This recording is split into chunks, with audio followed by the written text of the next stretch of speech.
Jamila Yomide adá ọpẹ́ fún Ọlọ́run Ọba atọrọ kí àti gẹ́ fún Ànábì Muhammad sallallahu alaihi wasallam akí gbogbo àwọn bàbá wa látòrí President General àwọn bàbá wa General Secretary bàbá wa Chief Imam of Ibadan Land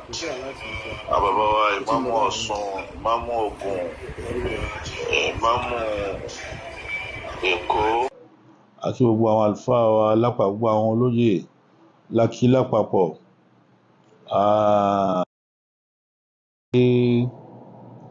bàbá wakilul muslimin wazirul muslimin fakhrul ulama àti gbogbo wọn lápapọ̀ gbogbo àwọn àlùfáà jàǹkàjàǹkà láwátá ni a kí wípé ìkẹ́ Ọlọ́run ní rabitatul a'imma wal ulama fi biladi Yorùbá wa wilayati Edo wa Delta àti gbogbo wọn lápapọ̀ ìkẹ́ Ọlọ́run àtúrà jẹ́njẹ́ tán rẹ̀ nígbà tó já sí pé nínú iṣẹ́ tí ọ́fíìsì yìí wà fún òun náà ni at-tanwir at-tawhiya al-irshad al-wa'az àti bẹ́ẹ̀ bẹ́ẹ̀ wal ifta àti bẹ́ẹ̀ bẹ́ẹ̀ lọ. A kíra wa a tún gẹ́gẹ́ bí ètò nínú àwọn ètò wa àkọ́kọ́ ó ní wípé a ń kíra wa kú palẹ̀mọ́ oṣù Rabiul Awwal oṣù tí àbí Ànábì Muhammad sallallahu alaihi wasallam bó ti já sí pé ní ẹnu kò sí ìdí bá tán ń pè ní ìtàláyé ẹnu lè kò ó sì lè má kò bákan méjì ni àmọ́ èyí tí ó bá pọ̀jù èyí tó pọ̀jù tí wọ́n mú táwọn èèyàn lọ síbẹ̀ òun náà ni pé nínú oṣù tàbí Ànábì ní Rabiul Awwal à ń kíra wa kú ọdún oṣù tí a bí Ànábì Muhammad sallallahu alaihi wasallam ìkẹ́ Ọlọ́run àtúrà jẹ́njẹ́ tán rẹ̀ kó mọ́ mú bá Ànábì Muhammad náà àtàwọn ará ilé Ànábì àtàwọn sàhábà àti àwọn tó tẹ̀lé àbọ̀síkò rẹ̀ àsàlátù ọlọ́mùká gbogbo àná mọ́ á kí àlùfáà mi ọ̀gá mi ramsun min rumusil Islam tó bá pè yàn ní icon àìkúnà in tó ń pè ní icon àwọn nǹkan pàtàkì là ń pè bẹ́ẹ̀ Ọlọ́run ní máa ń ṣèyàn ní orí pa ní máa ń gbé orí pa fún yàn ní máa ń jẹ́ kéèyàn lapa láyé bàbá wọn lapa láyé tí ò sí kódà afọ́jú gan kò lè ṣe ìkárù lílapa tí bàbá wa Sheikh Adam tí wọ́n lapa láyé ọmọ wọn tí wọ́n fi kalẹ̀ àgbẹ̀yìntẹ́yìn ṣe ọmọ àwọn bàbá wa Fadilati Sheikh Mudirul Markaz Adamallahu hayatahu wa khatibu masjidihi Sheikh Habibullah Adam Abdallah Al-Ilori Adamallahu hayatahu ọmọ àgbẹ̀yìntẹ́yìn ṣe olú ọmọ alékún Ọlọ́run alékún kẹ́ alékún àlàáfíà alékún dẹ̀ra alékún ẹ̀mí Ọlọ́run bá jogún ẹ̀ mo kí àwọn náà ní kíkí ọlá gbogbo ìgbà ní kíkí wọn ní gbogbo ìgbà àti ní gbogbo àsìkò mo kí gbogbo àwọn àlùfáà gbogbo àwọn mufti ńlẹ̀ Yorùbá lápapọ̀ mo kí gbogbo wọn wípé assalamu alaikum wa rahmatullahi wa barakatuh. Assalamu wa rahmatullahi. Lẹ́ni kókó ọ̀rọ̀ méjì a ṣe ní ṣókí kókó ọ̀rọ̀ méjì la fẹ́ bára wa sọ. Àkọ́kọ́ gẹ́gẹ́ bó ṣe já sí pé ní tí gbogbo December bá ti ń bọ̀ wá láyé ariwo máa ń pọ̀ káàkiri wípé ní a gbọ́dọ̀ kí Kírísítẹ́nì ní happy Christmas a gbọ́dọ̀ kí Kírísítẹ́nì a gbọ́dọ̀ kí àwọn òǹkàkó kan máa sọ oríṣiríṣi opinion ló wà àmọ́ Islamu Ọlọ́run fún wa ní Quran al-Quran tírà wasatiyu ní Quran balanced book ní Quran kò fi sọ́tún kò fi sósì inna hadha al-Quran a'udhu billahi minash shaitanir rajim bismillahir rahmanir rahim al-Quran sọ pé inna hadha al-Quran ẹ̀rí Quran yìí tí mo fi ránṣẹ́ tà ní Muhammad yahdi lilladhi iya aqwam. أعوذ بالله من الشيطان الرجيم إن هذا القرآن يهدي للتي هي أقوم. Al-Qur'an yóò máa tọ́ka wa, yóò máa direct wa, yóò máa instruct wa, yóò máa divert, ama lean wa lọ sí lilati iya aqwam. Ntó bá balance, ntó bá dúró déédéé tí wọn ò ṣe bìwó, òní Qur'an ó máa ṣàlàyé fún wa. Qur'an jẹ́ àmọ́, Ọlọ́run jẹ́ àmọ́ yìí pé ní Al-Qur'an tírà kan tó yẹ pé ní ó ṣe ní balance book, ó wá sí Ànábì Muhammad sallallahu alaihi wasallam, ó ṣe ní balanced prophet, rasulun wasatiyun, ó wá ṣe Islam ní ẹ̀sìn wasatiya, ó wá ṣe àwa mùsùlùmí nígbà tó lọ́n sọ náà ó ní inna ja'alnakum ummatan wasatan, ẹ̀yin mùsùlùmí ja'alnakum, èmi Ọlọ́run ọba mo ṣe yín ní ummatan wasatan, mo ṣe yín ní balanced community, balanced nation. Àwùjọ yín, àwùjọ tó balance yín ni. Tá a bá wá rí mùsùlùmí kan lénìí tí a bá rí traces extremism, fanatism nínú ìròrí rẹ̀, ó yẹ ká yẹ̀ wò. Ṣé n tí Ànábì sallallahu alaihi wasallam tó wá demonstrate fún wa nìyẹn? Ṣé mẹ́sẹ̀jì tí Kùránì gbé wáyé nìyẹn? Ó yẹ ká yẹ̀ wò. Ó yẹ ká yẹ̀ wò. Torí pé ní a ní òkè míì, a lẹ́ni tó demonstrate tí Kùránì ń sọ míì torí demonstrate tó ju Ànábì Muhammad lọ. Ànábì gẹ́gẹ́ bí bachelor, gbogbo bachelor ayé ó máa kẹ́kọ̀ọ́ lára rẹ̀. Ànábì gẹ́gẹ́ bí married man, gbogbo married man ayé yóò máa kẹ́kọ̀ọ́ lára rẹ̀. Ànábì gẹ́gẹ́ bí husband, ọkọ, gbogbo ayé ni ó máa kẹ́kọ̀ọ́ lára rẹ̀. Ànábì gẹ́gẹ́ bí ọmọ, gbogbo ayé ni ó máa kẹ́kọ̀ọ́. Báwo lọmọ tí í ṣe fáwọn òbí rẹ̀? Yóò wá máa ṣe yín lè mọ̀, yóò máa ṣe yín lè mọ̀ yìí pé ẹni tí ò bá àwọn òbí rẹ̀ méjèèjì láyé tó tún wá ń ṣe dáadáa, tí dáadáa rẹ̀ yìí tún ń ṣe fún àwọn òbí rẹ̀ méjèèjì yìí, tàì bá wọn láyé, tó bá bá wọn láyé ńkọ́, báwo ni ò bá ti ṣe? Kò bá lékè ńkà. Ànábì ní ẹ̀gbọ́n tá Ànábì ní birru aba'akum, ẹ̀yin ọmọ ẹ ṣe dáadáa fáwọn òbí tó bí tabarru abna'akum, kí àwọn ọmọ yín náà lè ṣe dáadáa sẹ́yìn náà. Ó sọ fún wa láwọn oríṣiríṣiríṣiríṣiríṣiríṣiríṣi àwọn ìwà alápọ̀nlé. Kùránì náà tún wá ṣàlàyé fún wa. Ẹ wá wò, ara gbogbo ẹ̀kọ́ Ànábì tó o bá sọ yí pé ní olórí ogun ní ọ́, administrator, gbogbo ẹ̀kọ́ tí ń tẹ̀yàn lè, tí gbogbo a successful administrator lè kọ́, lára Ànábì ló ti lè kọ́. Ẹ sọ fún mi n tó fi lè mú k'Ànábì sọ fún wa,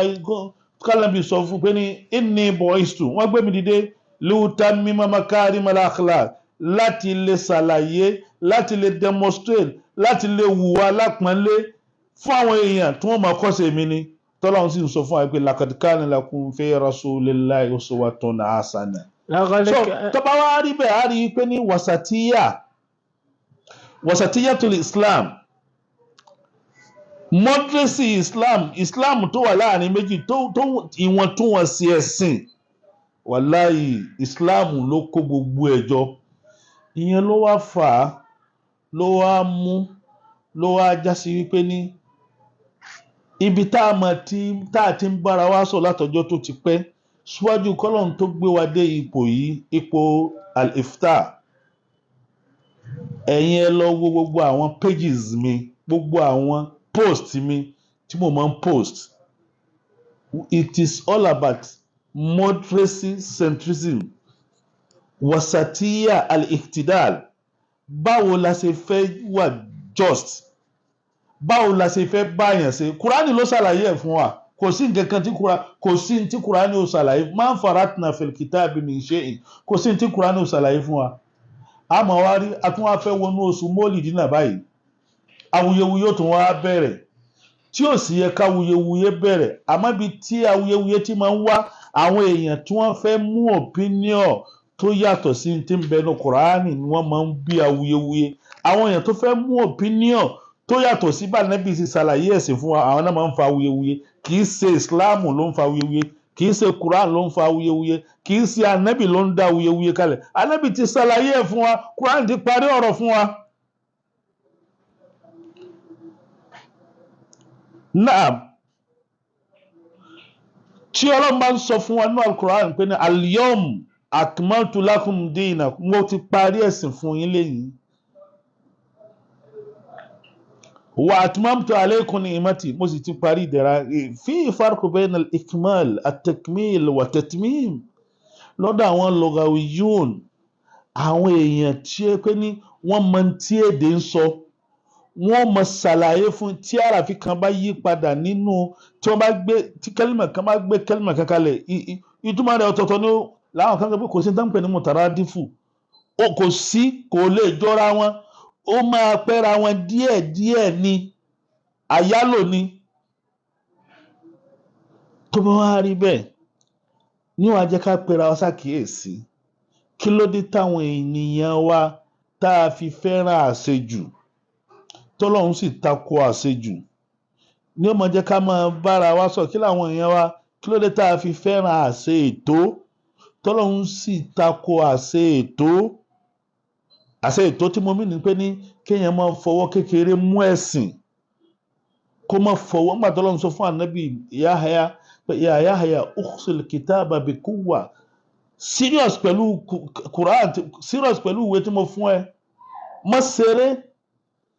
Ọlọ́run tún sọ nínú Suratul Buruj kọ́ ni pé ní innahu laqawlun faslun,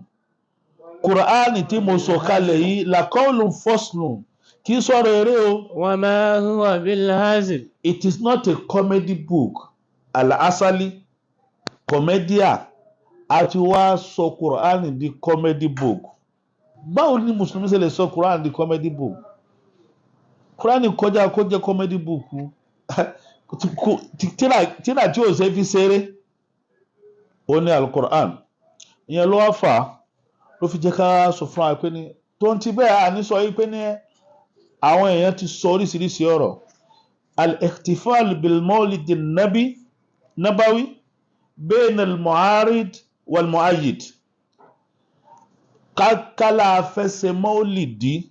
kálá fẹ́ ṣe ayẹyẹ àpèjẹ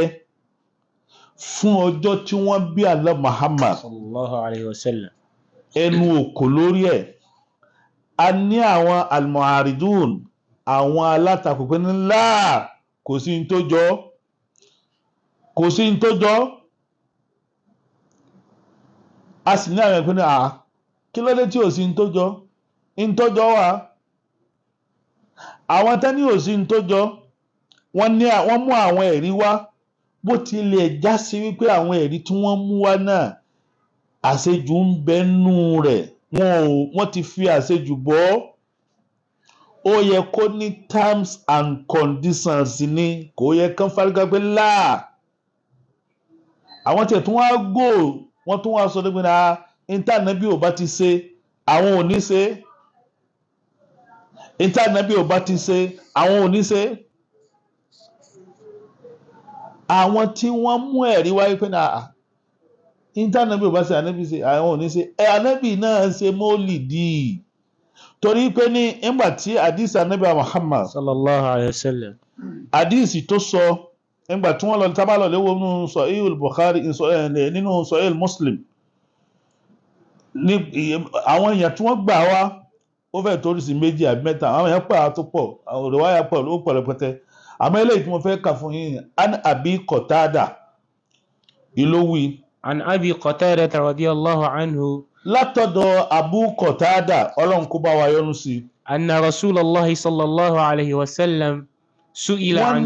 Wọ́n ní dájúdájú òjíṣẹ́ Ọlọ́run ọba tí kí àtọ́ lára ń bẹ fún. Su'ila an sawmi yawm al-ithnain. Wọ́n béèrè lọ́wọ́ rẹ̀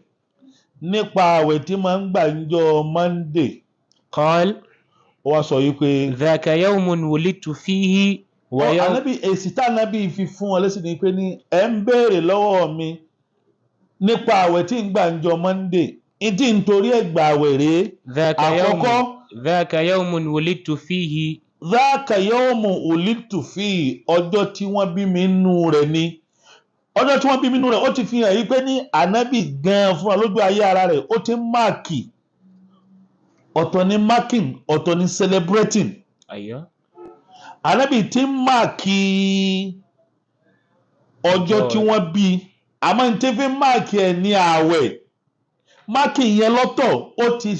ó ti já mọ̀ yìí pé ó ti ní aslu fi dín aslu fi sunna ó ti ní kíni aslu fi sunna tó yẹ pé ní aslu wo lànàbí fi ń gbá àwẹ̀ ńjọ́ Monday torí pé ọjọ́ tí wọ́n bí mi ni but lẹ́ni àwọn èèyàn wá ń ta gbogbo àwọn tí wọ́n àwọn almuaridin wọ́n wá ń sọ pé náà anabi ò ṣe but hadith ilé nínú sahih Muslim tí wọ́n lọ lè bẹ̀rẹ̀ lọ́wọ́ Abu Hurairah náà gba tiẹ̀ wá nínú Muslim náà lọ́wọ́ tí wọ́n lọ lè bẹ̀rẹ̀ lọ́wọ́ pé kí ló dé tó fi gbà ìjọ Monday ó nítorí pé ìjọ tí wọ́n bí òun ni àti èèyàn á máa máàkì ọjọ́ tí wọ́n bí birthday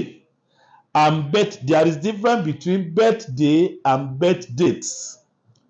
date and day every week ni ó máa wá date once in a year ni ó máa wá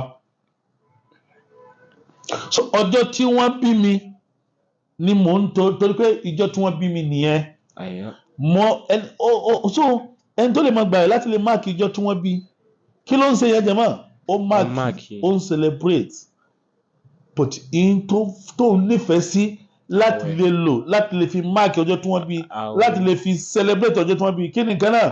ó náà ní àwẹ̀ ó ní wàyáwòmà bu'istu ìjọ tí wọ́n gbé mi dìde lánàbì ìjọ Monday ni àṣejọ tí yẹn náà bá tún sórí rẹ̀ láyé ìyẹn tó máa máàkì rẹ̀ ìjọ tí yẹn bá ń gbé dìde láyé bíbí tí ò mọ níjọ́ tí wọ́n bí tí ò mọ tó lè yà kò sẹ́ni tó mọ tó máa yà níjọ́ tí wọ́n bí nígbà tó bá yà nǹkan tán yóò máa gbẹ́dá ó sì yà dáadáa ní ìgbọ́dọ̀ mọ́ máa fi ìjọ tí wọ́n bí mi every week every year so wàyáwòmà bu'istu ọjọ́ tí wọ́n gbé tí wọ́n fi unzila alayya fi ọjọ́ tí wọ́n kọ́kọ́ rán Jibril wá bá mi níjọ́ Monday ni ṣe eléyìí fi hàn pé ní àwọn àdìsí yìí ó ti wó delil àbí ujà àbí tí àwọn èèyàn tí wọ́n takò pé ní níta Ànábì ò bá ṣe àwọn ò ní ṣe Ànábì ṣe àmọ́ bó ṣe ọ̀tọ̀ ni à ń bọ̀ wá sí bó ṣe ń ṣe àti bí wọ́n ti bẹ̀rẹ̀ o eléyìí fi hàn wáyé pé ní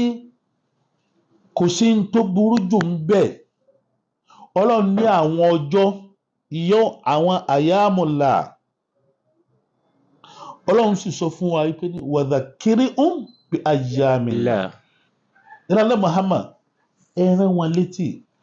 ìtànpẹ̀ ní yawmullahi ó máa ń ló ń kà nínú ìgbésí ayé ẹnì kọ̀ọ̀kan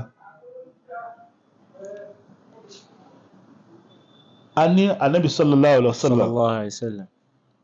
ó fi 23 years ló fi jíṣẹ́ right? No. Wọ́n gbé dìde nígbà tó wà ní 40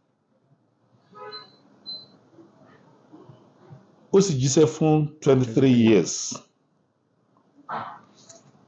ó jà ogun 17 right ló lead àwọn èèyàn lọ tó jẹ́ commander lójú ogun táwọn èèyàn tẹ̀lé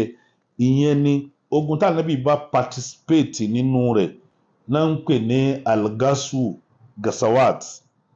ogun tó bá rán èèyàn lọ ní saraya ogun tó participate tó yẹ pé òun gẹ ní commander in chief 17 ogun tó rán èèyàn lọ bíi 27 ni àpapọ̀ ogun àti 27 àti 7 tẹ́ bá papọ̀ bíi 43 ogun ni wọ́n jà 43 yìí àwọn ọjọ́ Ọlọ́run ni kì í ṣe gbogbo 23 years ní wọ́n fi jagun àwọn ọjọ́ Ọlọ́run yawmu Uhud ọjọ́ ogun Uhud nínú àwọn àyàmù láì ní tí mùsùlùmí ò gbọdọ̀ má máa rántí rẹ̀ àwọn nǹkan tó ṣẹlẹ̀ nínú rẹ̀ tí ọjọ́ náà bá wá rìpíìtì ara rẹ̀ ká wá mú ọjọ́ yẹn ká fi ṣèdánilẹ́kọ̀ọ́ láàrin àwùjọ mùsùlùmí ká fi rán àwọn èèyàn létí tí Ànábì face lójú ogun Uhud àtàwọn sahaba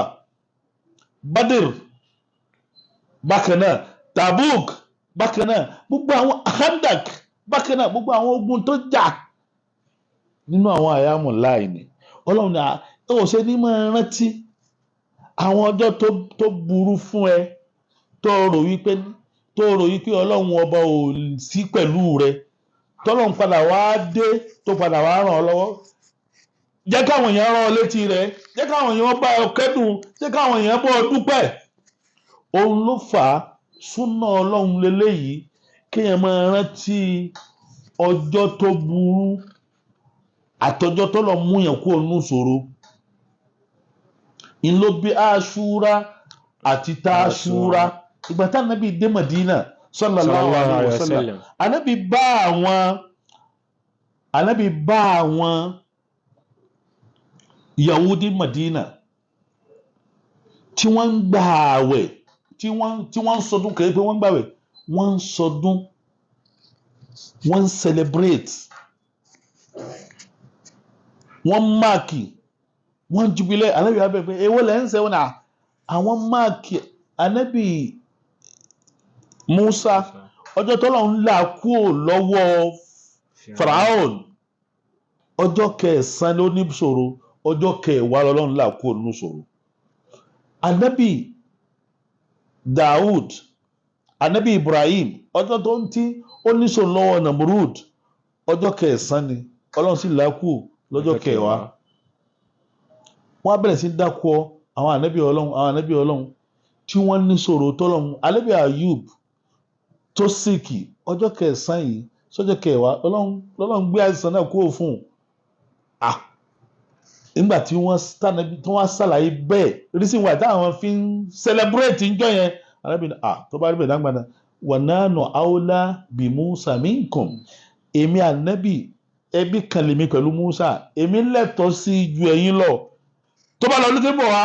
pẹ̀lú ògùn Ọlọ́run la'asumanna Tasu'a wa Ashura ń gba àwẹ̀ ọjọ́ kẹsàn-án ń sì gba àwẹ̀ ọjọ́ kẹwàá. Allahu Akbar. ó fi hàn yín pé ní ànábì nífẹ̀ẹ́ sí àwẹ̀ láti lè máa fi ṣe mákìn kì í ṣe pé bóyá kéèyàn máa celebrate ní ò dáa kó wá èèyàn kọ̀ọ̀kan ló ní habit ló ní hobby títí ẹ̀ ẹlòmíì reading books ní hobby rẹ̀ kó máa kàwé ẹlòmíì listening to music ní hobby rẹ̀ ẹlòmíì riding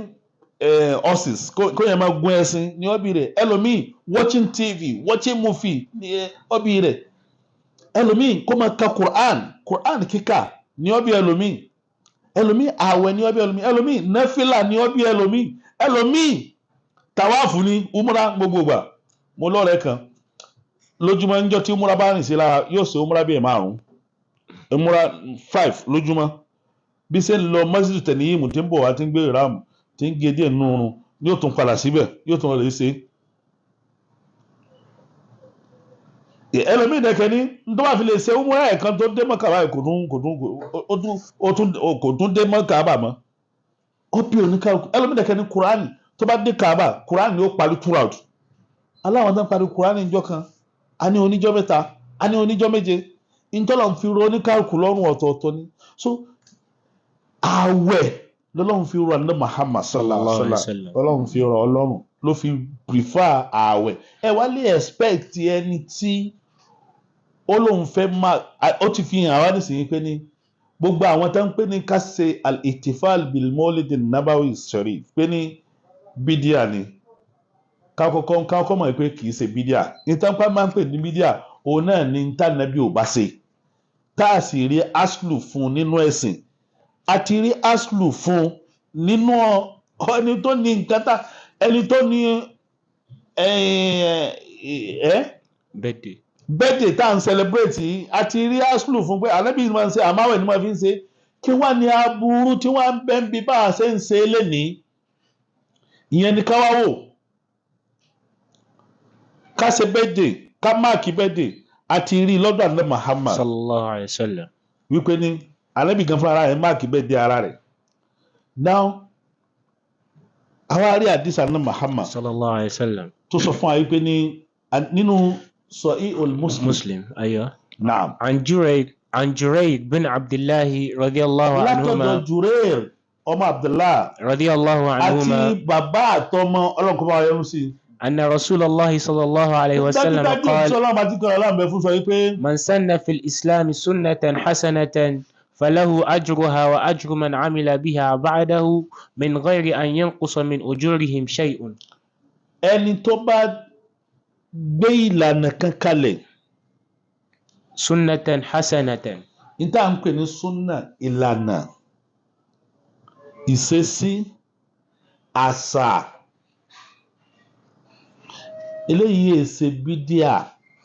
wọn àlébí ò sọ pé bídíà mọ̀sánà مش من بدع kìí ṣe mọ̀nbàdà yà barakallahu fi kìí pé ní ó ṣe àdádálẹ̀ àlà ẹni ó bá la ìlànà náà sínú Islam tó jẹ́ ìlànà tó dáa فله أجرها yóò ẹni tó la ìlànà yẹn kalẹ̀ yóò máa ní ládàá rẹ̀ وأجر من عمل بها wà á jùrù mọ́ni àmìlà bíi àti ládàá ẹni tó bá ṣe fi ṣiṣẹ́ pẹ̀lú tó náà bá tún ṣe irú nǹkan bẹ́ẹ̀ yẹn من غير أن ينقص من tí kankan ò أجورهم. ní dínú ládàá ẹni tó dáa kalẹ̀ ومن سن في الإسلام ẹni tó bá wá la ìlànà kan kalẹ̀ nínú ẹ̀sìn Islam سنة سيئة ní ìlànà tó burú tí ò da sayyi'a كان عليه yóò وزرها máa ní aburú rẹ̀ ووزر من عمل àti بها من aburú بعده ẹgbẹ́ máa ń ṣiṣẹ́ lẹ́yìn ìgbà tí ò bá sí من tí غير ò أن sì ní ينقص kankan من ní dínkù أوزارهم nù شيء. ẹ̀ṣẹ̀ tó pé nǹkan tó dáka náà nǹkan burúkú ni náà ká wá bíra wa léèrè ẹni àwọn atẹ́kọ́kọ́ gbé ìròrí ká máa celebrate come with marking birthday of the prophet ká máa ṣe kí ni wọ́n sọ ìtú wọ́n sọ ni wípé ẹni yẹn ọba àkẹni lórúkọ gbé kámẹ́rà ẹni tó dáyé tó dọ̀run níjọ́ tí wọ́n bí ó yẹ káwọn máa ṣe ó wá pe àwọn èèyàn ó ra ẹran tí kìí ṣe ọ̀rọ̀ 10,000 màálù ó dáná fáwọn èèyàn ó sì ní aṣọ lóríṣiríṣi tó rán kalẹ̀ àwọn èèyàn ń jẹun ń gbé aṣọ fún wọn wọ́n ń lọ wọn pé lóde òun máàkì ọjọ́ tí wọ́n bí ànábì ni kì í ṣàwẹ̀ ká sí ká fún èèyàn lóúnjẹ ni ò dáa ni ká pe àwọn èèyàn yìí pé ní ẹ bá mi yọ̀ yìí pé mo jẹ́ mùsùlùmí mo sì wà jẹ́ kan nìkan nínú ọmọlẹ́yìn ẹni tọ́lọ́run fi ìsìláàmù rán tó ṣerú eléyìí fáyé kí laburú bẹ̀ wọ́n ka Kùránì níbẹ̀ wọ́n yin ànábì níbẹ̀ gbogbo nǹkan dáadáa wọ́n sọ nípa ànábì níbẹ̀ ṣé ká sọ nípa níta ànábì àbí ọjọ́ tí wọ́n mú un ní ẹ̀rí pé kò dáa tànábì tó ní nǹkan tá à ń ṣe fún gan tó ti mú ọjọ́ gan fún ara rẹ̀ kí ló tànábì tí ò mú ọjọ́ mi tó yẹ pé ní Monday ló mú tí wọ́n á sọ pé torí pé níjọ́ ni wọ́n bí òun. là àṣejù ló wọ̀ fún àwọn tí wọ́n ń ṣe mọ́lìdí náà tí wọ́n jẹ́ pé ní orúkọ ànábì ni wọ́n fi pèrò náà fi dá ìjókòó kalẹ̀ nígbà tí wọ́n débẹ̀ wọn ò sọ nípa ànábì ọ̀tọ̀ nípa nǹkan míì ni wọ́n ń sọ kò sí láì fi ń bẹ̀ yóò ká tún sọ ní kàǹpá míì àní kó ti jẹ́ nǹkan tó máa wúlò tó máa ṣàǹfààní fáwùjọ àwọn ìlú kan wà tí wọ́n bá fẹ́ máàkì mọ́ọ̀lì ìfẹ́ dákọ àwọn ìlú yẹn ni torí àwọn èèyàn wa kẹ́yàn máa dákẹ́ lọ́rọ̀ wọn tó máa fẹ́ ṣe mọ́ọ̀lì dí ànábì wọ́n máa fi lọ́ǹchì kankan ni tí wọ́n ṣe fún gbogbo ìlú mọ́ọ̀lì dí ọdún ni o nǹkan báyìí la fi lọ́ǹchì mọ́ọ̀lì dí ọdún ni nǹkan báyìí la fi lọ́ǹchì wọ́n sì sọ nípa ànábì Muhammad so eléyìí fi hàn pé kì í ṣe haram láti ṣe maulid ni àwọn èèyàn tí wọ́n ń ṣe ní ká tún àníyàn wa ṣe ká ṣe ń ṣe tá a fi gba láàdá nígbà tí èèyàn bá ń ṣe maulidi tó yẹ pé ní ọ̀tọ̀ láṣọ tí ó wọ̀ láàárọ̀ ọ̀tọ̀ ní tí ó wọ̀ lọ́sàn-án ọ̀tọ̀ ní tí ó wọ̀ lálẹ́ tẹ́gbẹ̀gbẹ̀rún àwọn èèyàn tí wọ́n sì ń wá maulidi yẹn fún ọ̀rásọ̀wọ̀ kí wàá lòun ṣe sọ fẹ́ so kéèsì ara rẹ ní àbí ti kíni ṣéfì ànábì náà ló kúkú wá débẹ̀ àbáfà tó lòun ṣe mólìdí tó ti mú nǹkan yóò di bákán tó wá di lálẹ́ tani kó ka kàsídà ẹ mọ wá rí ó mọ wá fi sọtún ó mọ wá fi pé kí làáfà yìí mu ti ń sọ yìí báyìí gbogbo àwọn èèyàn gbogbo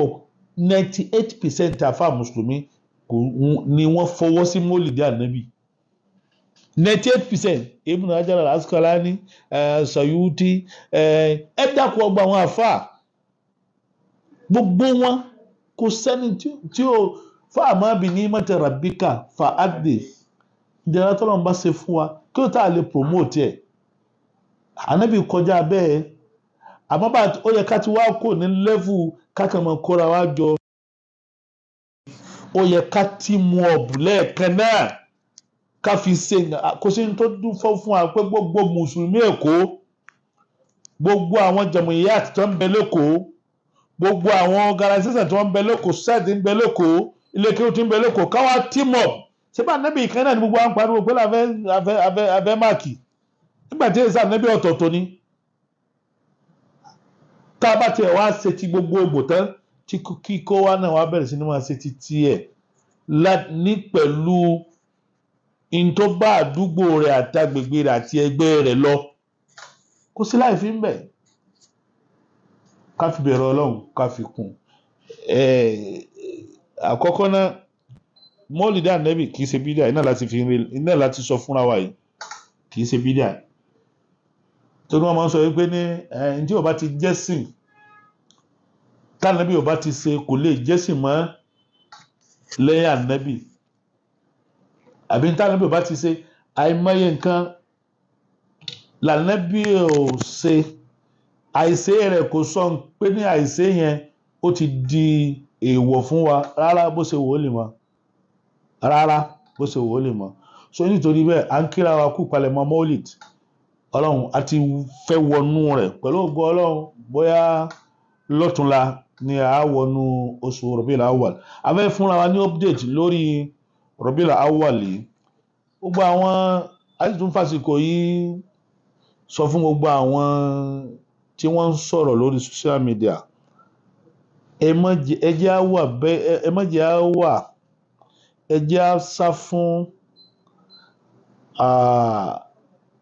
ẹ jẹ́ á sá fún ọ̀rọ̀ tá a sọ lẹ́ni tá a nílé defend tó bá di lọ́la ká sì máa sọ̀rọ̀ bí ẹni tójú rẹ̀ gùn ká máa sọ̀rọ̀ bí ẹni tí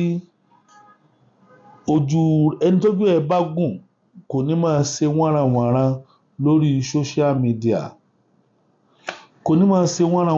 lórí social media Quran àti hadith òun ni ìjánu àwa alùsùnà àwa tá a jẹ́ alùsùnà gbogbo ayé ló mọ̀ yìí pé ní àwọn èèyàn tó ń pè ní alùsùnà gbogbo ẹni tó bá gbà yìí pé ní ọlọ́run ọ̀kan ṣoṣo ni òun ni alùsùnà o àwọn tó bá gbà yìí pé ní ọlọ́run rùbùbíyà ọlọ́run uluhiyya ọlọ́run asma wa sifati wọ́n yìí ṣe alùsùnà o àwọn alùsùnà àwọn tó gbà yìí pé ọlọ́run kò omnipotent omniscience òun ni ọlọ́run ò ní ààyè gbogbo ẹni tó bá gbogbo 99% mùsùlùmí ayé eléyìí tá à ń sọ yìí àwọn tá ń pera àwọn gan mọ̀ yìí pé ní àwọn àṣàyíra làwọn alùsùnà wal jamaa àwa lásìpọ̀ jù 99% mùsùlùmí ayé ni àṣàyíra kò rújú mo sọ fún yín lọ́dọ̀ àkọ́kọ́ mo ní ẹ lọ gbọ́gbù rẹ̀ Asharism ẹ lọ gọ́gù rẹ̀ wọ́n ṣàlàyé fún yín ẹ rí so ilé yóò sínú yín pé ní àwa ni so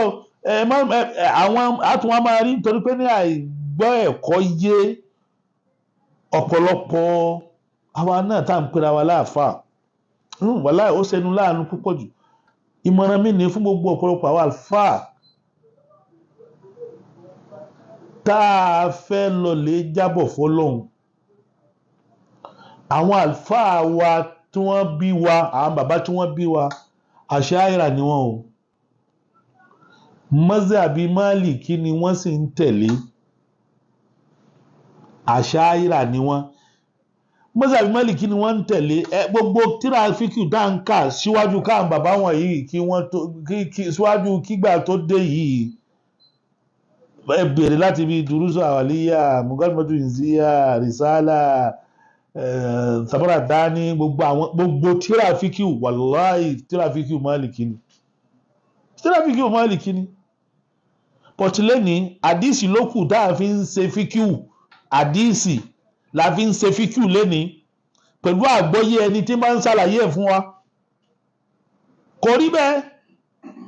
kò gbọ́dọ̀ rí bẹ́ẹ̀ gbogbo mọ́sálásí ẹjẹ́ àpadà síbi tá a ti bẹ̀rẹ̀ ìyẹn ló mú kí àwọn èèyàn máa wá ṣe wọ́n máa wá fatuwa táwọn èèyàn ń ṣe wọ́n gbé wá nígbà kan gbé ní ẹni tó bá ń kí asámú lọ́wọ́ ó lè kírun ìṣáì lẹ́yìn ẹni tí ń kírun asámú yóò kàn kí rákà méjì lẹ́yìn tí ń kí ìṣáì tí mọ̀ bá ti sálámà wọn ò ní sálámà yóò àmúrákà méjì tí ẹ̀ wá yóò àṣàtà yóò àsálámà ó ti kí ìṣáì títẹ̀ pẹ̀lú jẹ̀mánu láà àdíìsì ni fíkí ìmáàmù Málíkì ẹ̀rí pé nílẹ̀ Yorùbá nígbà kan tá a bá kí asámú lọ́wọ́ ìmáàmù wa tó bá ti kí ìṣáì tán tó bá fẹ́ bẹ̀rẹ̀ tàràwí wọn ni àti ẹni tó bá pẹ́ lẹ́yìn kó kí ìṣáì rẹ̀ mẹ́rin kó pé pérépéré tó bá kí i tán kó wá bá wa lẹ́nu asam tí túmọ̀ sí pé ní mọ́sàmọ́ Málíkì ò lọ pẹ̀lú pé ní ká kírun ọ̀ranyàn lẹ́yìn ẹni tí ń kírun náfílà láìmọye bẹ́ẹ̀ máa wá wú ẹlòmíì báyìí ẹ sì wá dúró ọlọ́run torí ọlọ́run ó bi gbogbo àwọn àfáà tó yẹ pé ní àwọn tó kọ́ wa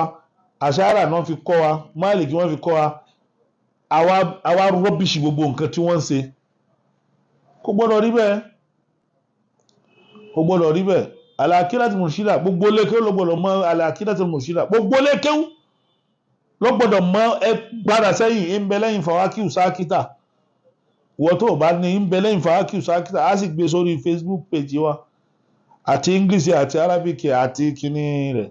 ṣàràyí rẹ̀ so bí yẹn sì jẹun pẹ̀lú ògùn ọlọ́run àwọn information ti ń bẹ fún wa when to start Rabiul Awwal oṣù tá à ń bá lọ yìí oṣù kí la máa pè é ní parí ní oṣù Safar oṣù Safar là ń bá lọ yìí ó sọ fún wa wípé ní òní jẹ́ síbò ní Monday 28 of Safar òní ní 28 of Safar lọ́la ní ó jẹ́ 29 wà lálẹ́kùá every 29 la gbọ́dọ̀ máa wá oṣù wọn kì í wá oṣù ní 28 now Wiladatul Qamar Jadid astronomical new moon oṣù tuntun tí ó jẹ́ Rabiul Awwal yóò ṣẹlẹ̀ lọ́la on the 3rd 9 2024 ní 1:55 a.m. lóru ọ̀la mọ́júmọ́ ọ̀la aago 2:05 universal time +1 wàá fi 1 hour kún torí +1 làwa wà ní Nàìjíríà tó bá fi +1 sí yóò máa jẹ́ kí ni 2:55 aago 3 kù ìṣẹ́jú márùn-ún ní oṣù tuntun ní oṣù ní ó tún wá jáde padà within seconds torí pé ní kéèpé tábà ní oṣù kéèpé yóò sùn wákàtí méjìlá tá a máa ń sọ oṣù òní yóò kàn dúdú ó ní ìtàn pè ní astronomical new moon ní pé ní ilẹ̀ yóò block ẹ̀ oòrùn ò ní lè tanná sí yóò mọ àìmọ́ lè tanná sí kò sí ní gbogbo ayé kò síbi tí wọ́n ti fẹ́ rí nítorí pé dark moon ni kò sí mọ́lẹ̀ lára rẹ̀ oòrùn ò rí àyè tanná sí so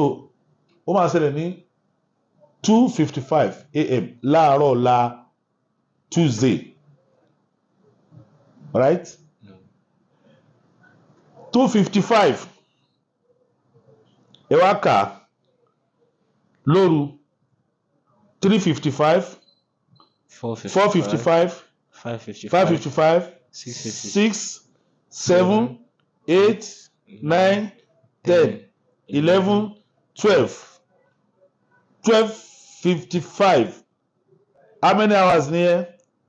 10 ó di 10 hours láago kan kù ìṣẹ́jú márùn-ún right now 1:55 2:55 3:55 4:55 5:55 ó di wákàtí mélòó 15 hours ó di 50 ní 15 hours ní 5:55 ó di 15 hours 15 hours barakallahu fikum now ìtumọ̀ mẹ́sàn-án bẹ́ẹ̀ ni pé ní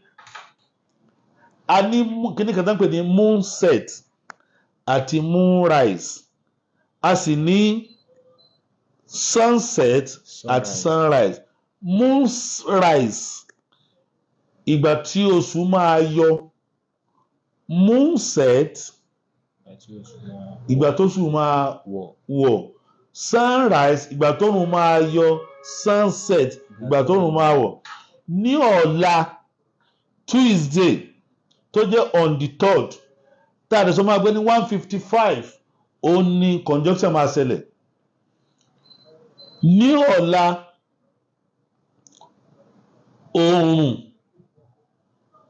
oòrùn máa yọ ní 6:39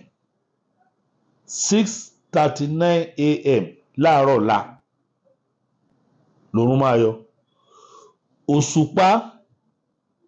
ó máa yọ ní 6:52 ṣé mo rí pé ní 3:52